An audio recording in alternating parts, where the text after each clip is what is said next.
Guys, pernah nggak sih pas kalian naik pesawat, kalian tuh iseng ngeliat logo di dekat pintu masuknya? Biasanya kan ada tulisan Airbus atau tulisan Boeing gitu ya. Terus kalian tuh langsung mikir nih, duh ini aman nggak ya? Atau misalnya kalian tuh langsung mikir, yang ini pasti lebih goyang ya pesawatnya. Nah, banyak orang yang punya opini soal Airbus versus Boeing. Nah, ada juga yang bilang Boeing itu dikenalin oleh pure dari tangan sang pilotnya. Dan juga ada yang bilang Airbus itu dikenalin 100% oleh komputer. Padahal faktanya jauh lebih rumit dari itu. Dan kali ini aku bakal bongkar semuanya di video kali ini. Dari sejarahnya sampai mitos yang selama ini kita percaya. Jadi jangan lupa tonton video ini sampai habis. Karena bagian terakhir bakal mengubah cara kalian lihat pesawat yang akan kalian naikin berikutnya ya. Oke guys, jadi hampir semua penerbangan komersial yang kalian naikin sekarang itu cuma berasal dari dua tempat di dunia ini ya. Yang pertama adalah Amerika Serikat, itu markasnya Boeing. Dan yang kedua adalah Perancis, itu markasnya Airbus. Dari dua kota ini aja jalur penerbangan itu menyebar ke seluruh dunia guys. Jadi ini bukan persaingan biasa, ini duopoli dua raksasa yang bagi-bagi hampir semua ke industri penerbangan global ya guys. Pertanyaannya, apakah logo di badan pesawat beneran nentuin seberapa aman dan nyaman penerbangan kalian? Jawabannya jauh lebih kompleks dari sekedar aku tim Airbus atau aku tim Boeing. Boeing itu pionir Amerika. Mereka taruhin hampir semua duit perusahaan buat bikin Boeing 747 yang ada lantai 2-nya ya. Si jumbo jet legendaris. Jadi beneran gambling gede-gedean, tapi hasilnya penerbangan yang tadinya cuma buat orang kaya bisa jadi dinikmati oleh orang yang biasa ya.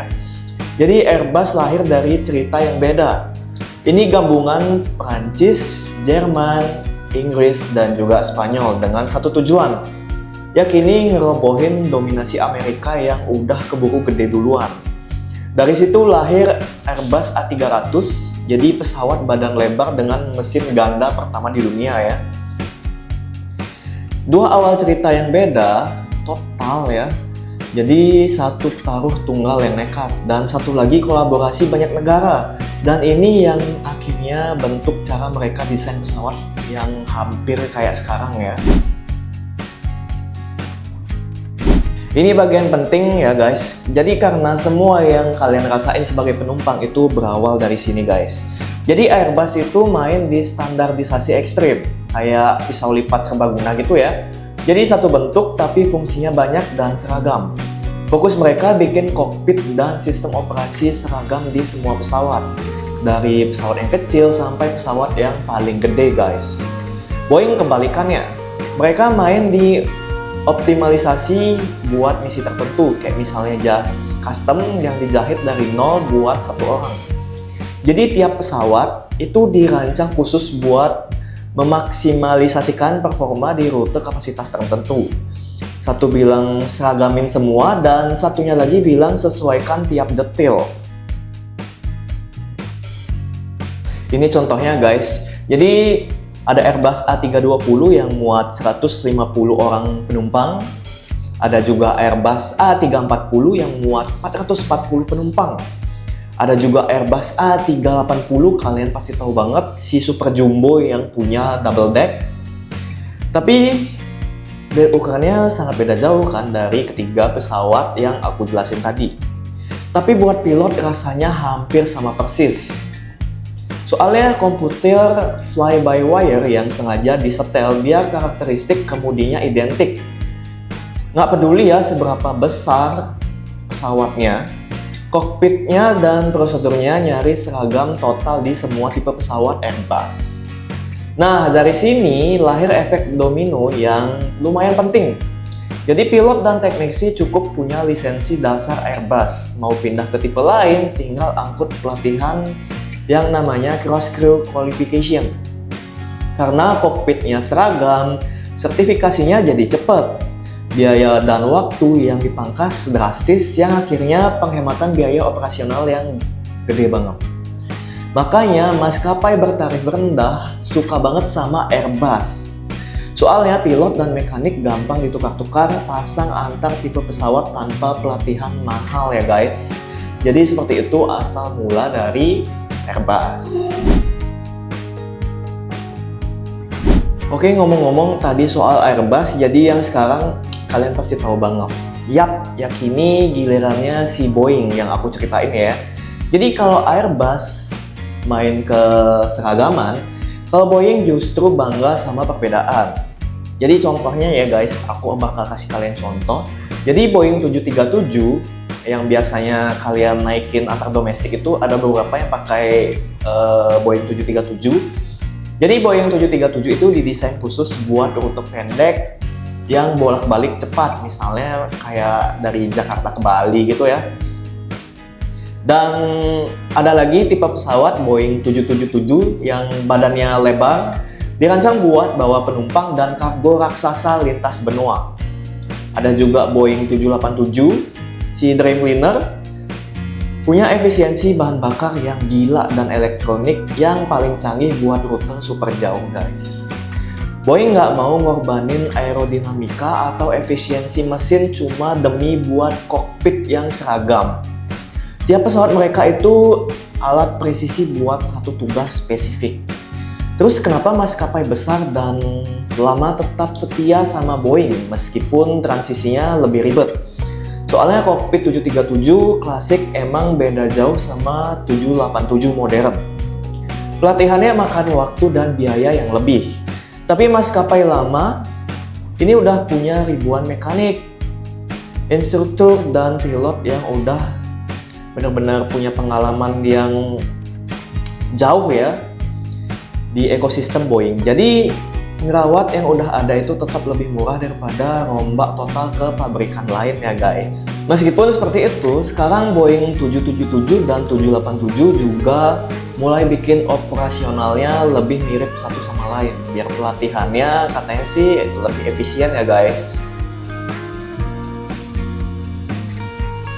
Oke, biar kalian nggak bosan, sekarang kita bahas tentang mitos deh ya.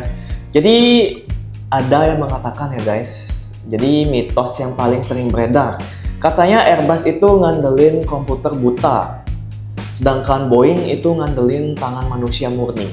Jadi kira-kira menurut kalian benar nggak ya pernyataan yang dibuat-buat sama penumpang pesawat tersebut?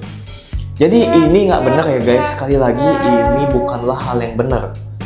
Jadi di kokpit modern sekarang, dua-duanya sama-sama dikendaliin sama software yang sangat-sangat canggih.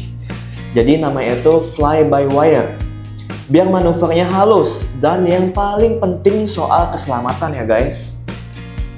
Kalau ada keadaan darurat ekstrim dengan kegagalan sistem yang fatal, komputer di Airbus maupun di Boeing sama-sama dirancang buat lepasin kendali dan balikin 100% kontrol ke tangan dan skill pilot ya. Jadi sekali lagi, kalau misalnya ada keadaan darurat, itu sistem komputernya akan dilepas, maksudnya itu akan ditransfer atau dikendaliin langsung oleh pilotnya ya guys.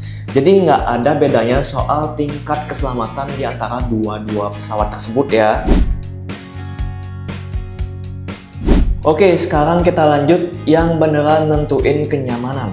Jadi terus buat penumpang siapa yang lebih nyaman ya? Apakah Airbus ataukah Boeing? Jadi ternyata bukan soal merek sama sekali ya guys yang menentukan kenyamanan kalian saat kalian duduk di kursi pesawat. Entah kalian itu di kursi ekonomi ataulah kalian duduk di kursi bisnis, itu bukan soal merek. Jadi yang nentuin itu adalah generasi materialnya guys. Jadi Boeing 787 dan Airbus A350 dua-duanya udah nggak pakai badan aluminium lagi, tapi pakai komposit serat karbon. Jadi material ini lebih kuat dan pokoknya lebih kuat lah ya untuk nahan tekanan dari dalam. Jadi kabin berasa ditekan biar berasa kayak di ketinggian lebih rendah, telinga kalian itu nggak gampang sakit atau berdengung ya. Jadi serat karbon juga nggak berkarat kayak aluminium. Jadi kabinnya berasa lebih gimana ya, lebih kedap mungkin ya. Dan lebih tinggi. Jadi mata dan kulit kalian tuh nggak gampang kering pas mendarat ya. Jadi kalau kalian mau penerbangan yang lebih nyaman, jangan cari logonya ya guys, apakah itu Boeing atau Airbus. Tapi kalian itu pilih generasinya, misalnya tipe generasi yang terbaru, supaya seperti yang udah aku jelasin tadi, itu material dari bahan pesawatnya itu beda ya guys. Jadi itu yang paling menentukan kenyamanan kalian pada saat kalian berada di dalam pesawat. Seperti itu guys. Jadi intinya persaingan antara standarisasi ala Eropa dan presisi ala Amerika ini justru maksa dua-duanya buat terus berinovasi. Perdebatan merek mana yang lebih bagus secara mutlak itu sebenarnya udah nggak relevan lagi. Soalnya dua-duanya udah sama-sama di puncak inovasi, sama-sama aman, dan komputernya sama-sama andal ya untuk diajak pergi jarak jauh. Jadi kalau kalian naik pesawat, jangan cuma lihat logonya, apakah itu Airbus, ataukah itu Boeing, ataukah tipe pesawat yang lain. Jadi kenalin generasi pesawatnya, entah itu pesawat merek Airbus atau merek Boeing, dan nikmatin gimana dua filosofi yang tadinya beda arah ini akhirnya nyatu buat kasih penerbangan yang terbaik buat trip kalian ya. Jadi kalau misalnya video ini bikin kalian lebih ngerti soal pesawat yang kalian naikin, jangan lupa di like video ini, komen, dan share ke teman-teman kalian yang masih suka ributin Airbus dan Boeing ya guys. Jadi jangan lupa subscribe juga ya guys. Sampai ketemu di video berikutnya guys. Bye bestie.